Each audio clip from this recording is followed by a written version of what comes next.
So I acquired some books, which happens all the time. My mum visited a couple weeks ago, so she very kindly bought me some books when she was down, and then a couple more I managed to pick up quite cheaply. So I'm going to take you through all of those books, starting with the Penguin Popular Classics edition of Mrs. Dalloway by Virginia Woolf.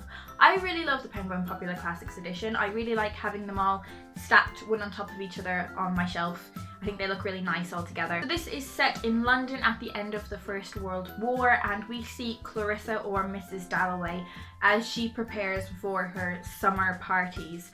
And when her first lover shows up, she begins to examine her past and start to piece things together about her own life story. And that's kind of as much as I know about this book. I'm sure there are plenty of people that have read this and know much more about it than I do. I'm kind of going into it slightly blind, which I think may be a good thing. The next book that my mum very kindly bought me was The White Tiger by Aravind Adiga. Apologies for how I woefully pronounced that name. But this was published in 2008 and it is his debut novel, and it won the Man Booker Prize in the same year, so it is very well critically acclaimed. This is about India's class struggle in the globalized economy, and I think it is told retrospectively by someone who had quite difficult or humble, I suppose, beginnings and then went on to become a successful entrepreneur. I'm really looking forward to reading this. I need to read more diversely, and I think this is a part of the world where I could definitely increase my literature intake, so very much looking forward to this one. And the cover is gorgeous, it looks beautiful. Next I have the Wordsworth Classic edition of The Mill on the Floss by George Eliot. I am currently reading Middlemarch. By the time this video goes up I probably have finished it, and I've quite enjoyed it so far. It's very long and I'm struggling to kind of get to the end of it, but when I was enjoying it, I was enjoying it quite a lot. I really quite enjoyed George Eliot's style of narrating, and I struggle with Victorian literature slightly, so it's a wonder why I picked Victorian childhoods as a module for my third year in university. And at the moment this is one of the set texts on it. That is subject to change, but I think I found this for like 80p, so I thought it wouldn't be too bad if I just picked it up now, and if it's not on the course I'll get around to it at some point or give it away. Mill on the Floss is based on George Eliot's own experience of provincial life and the moral choices and the hypocrisy of the Victorian era, about a girl called Maggie Tulliver, I think, and as she grows into womanhood, the dilemmas and decisions she has to face. Next, I have Geek Girl by Holly Smale. I've kind of avoided reading this book for quite some time. It didn't really appeal to me. It seems to be on the lower end, like the younger end of the YA spectrum of literature, and I've felt myself even kind of growing out of that middle ground of YA, so I wasn't sure if this would appeal to me. This is about a girl called Harriet who is a stereotypical geek girl. She knows lots of facts and she's very intelligent, but nobody at her school pays attention to her, and then she is offered the opportunity to reinvent herself and go from geek to chic. But I know a lot of people that really enjoyed this book, and I started following Holly Smale on Twitter recently and she is so cool. I love her. This isn't in great condition. I do have a second-hand copy. Belonged to someone called Bethany, I think, and I don't think Bethany read it because the spine isn't cracked. Judging by Bethany's handwriting, I'm not sure if she was old enough to get through this. Poor Bethany. And the final book that my mum very kindly bought me was the Asbo Fairy Tales by an author who is calling himself Hans Christian Asbosen, but his real name is Chris Pilbeam. I cannot remember where I saw this. I think I saw someone recommend it on either YouTube or Instagram. So when I saw this in a charity shop, I kind of did a double take and I was like, oh, it's that book that I saw in that place. And then I found out my friend Dan had it and I think he really enjoyed it. So hopefully I will enjoy this. But it is a collection of short stories, fairy tale adaptations with a anti-social twist. So we have stories like Little Red Riding Hoodie, Sleep in Beauty, Blingarella, and The Emperor's New Tracksuit. I'm not sure how much I'm gonna enjoy this. I do hope it's good. We'll report back at some point. Now on to the books that I bought for myself, starting with Sister Noon by Karen Joy Fowler. Can we just take a minute to look at this cover? It is beautiful. It is gorgeous. My spine, it's just utterly gorgeous. I know a huge amount about it, so I am just going to read you the blurb, which starts with, "Words were invented so that lies could be told," and when I read that, that was it. I was just sold on it. San Francisco in the 1890s is a town of contradictions, home to a respectable middle class, but with the Wild West lingering in the imagination and the behaviour of some residents. Lizzie Hayes spent her days fundraising for the Ladies' Relief and Protection Society's Home for Children, but her dull life is about to be shaken up.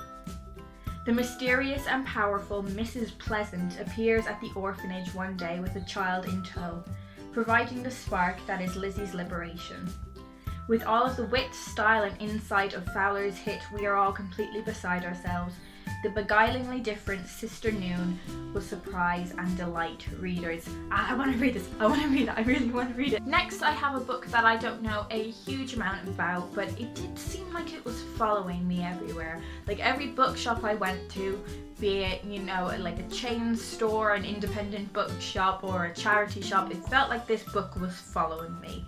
And it is Until Our Blood Is Dry by Kit Habianek. I'm sorry for how I've absolutely slaughtered that name, but this is set during the miners' strike in Wales, and I moved to Wales like a couple years ago now, coming up to a couple years ago, and I thought this book would be a really good way for me to learn more about the history of the place that I'm living, socially and politically and economically. I think it's about a very normal family and how those strikes and sort of conflicts affected their lives. So it should be a really interesting and informative and probably quite touching read. And I know if I don't get around to reading this soon, then I will have plenty of friends who will definitely be interested in borrowing this. It is published by Parthian and it was shortlisted for the Daily Mail First Novel Competition. So it sounds like it's been fairly successful so far, and I'm really interested to learn more about Wales through reading this book. Next, I got Fishnet by Kristen Innes, and this is a book that I've wanted to read for a really long time. I know Lauren from Lauren and the Books absolutely loved reading this book, and I'm so eager to get into it. I really, really want to read it soon. And this is a book about the sex industry. It follows a woman named Fiona as she begins to investigate this sex industry world that her sister was part of. And I don't know much about the plot other than that, but I am very interested in sex work. I really find it interesting and informative and just really, really enjoyable. I suppose is enjoyable the right word? Learning about the sex industry. I have heard amazing things about this book, and I think it won the Guardian Not the Booker Prize last year maybe, so lots of other people have really enjoyed it, and I'm definitely looking forward to getting into it. And it's just one of those books that, like, I'm really tense because I can't read it like right now. Like, I need to wait because I've got other things that I need to read and other work I need to do, but I really want to read this book. Next, I got The Marriage Plot, and this is about a English student who is doing, I think it's like a dissertation on Jane Austen and George Eliot, and about the great marriage plots of literature, and then how marriage and love and matters of the heart become part of her own life. And the idea of this book really appealed to me, but reading the blurb of it when I got it, I don't know, I think it might irritate me slightly. I'm not sure. I do want to read this quite soon, but I'm not sure when I will get around to it. But I'm very interested in to see what sort of angle the author has gone with this, and I do hope it'll be really good because it sounds like it has a lot of potential. And finally, I got Red Rising, which is the first book in the Red Rising series by Pierce Brown. And I've sort of become a big fan of Pierce Brown over the past couple of weeks after a friend recommended his work to me without actually reading any Pierce Brown. So I thought if I'm gonna be a proper fan, I should actually read some of his work. So Red Rising is a sci-fi or fantasy novel about a guy who is mining on Mars and trying to extract enough elements so that humanity will be able to live on Mars. But then he discovers there has been a group of people who call themselves the Golds, who have already inhabited Mars for quite some time. And that's kind of all I know about the book so far. I do think sometimes with like sci-fi and fantasy novels you kind of need to go in a bit blind and just immerse yourself in it, and I think you will be given a lot of the information as you go through the book anyway. But yeah, I'm really interested in this because, you know, depending on how you feel about the human race and science and stuff, you know, Mars is an option that I think is being considered by a lot of people as humanity's next step. And I think that's the kind of sci-fi I'm interested in. I really enjoyed The Stone Gods by Jeanette Winterson, and I think they're going to be two very different novels, but kind of similar in that respect. So yeah, they are all the books that I picked up this month. Definitely got, I think, quite an eclectic collection of books going on, and I'm really looking forward to getting around to reading them, particularly Fishnet. I'm so excited to read that. So if you have read any of these books, then let me know what you thought of them. Are there any of them that I really need to get to soon? So yeah, feel free to leave a comment down below.